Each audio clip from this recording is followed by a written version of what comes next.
પ્રણામ।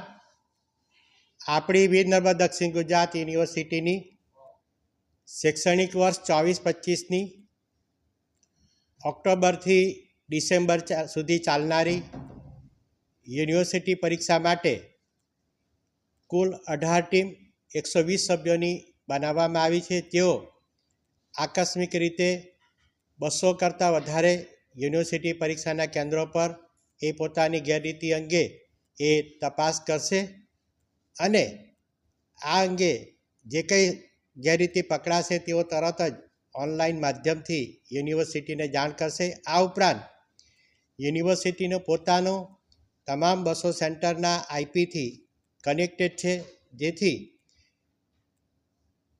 પ્રશ્નપત્ર ખોલવા, પ્રશ્નપત્ર સ્વીકારવા, ઉત્તરવહીઓના બંડલો, આ પ્રકારની જે સંવેદનશીલ બાબતો જે છે જેને સ્ટ્રોંગ રૂમ કહેવાય છે, તે સ્ટ્રોંગ રૂમ પર પણ 24 કલાક એના કેમેરા રહેશે અને અહીંયાથી એનું રેકોર્ડિંગ ચાલુ રહેશે।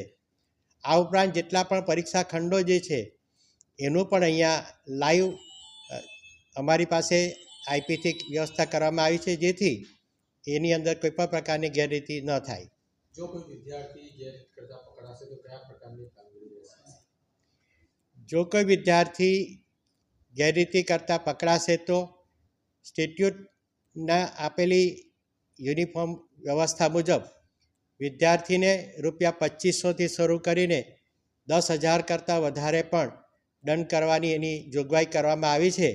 એટલે કે ખૂબ મોટા આર્થિક દંડની જોગવાઈ કરવામાં આવી છે, જેથી વિદ્યાર્થીઓને પણ ખાસ વિનંતી કે આ મોટા આર્થિક દંડથી બચવા અને આ પ્રકારની ગેરરીતિથી તેઓ દૂર રહે।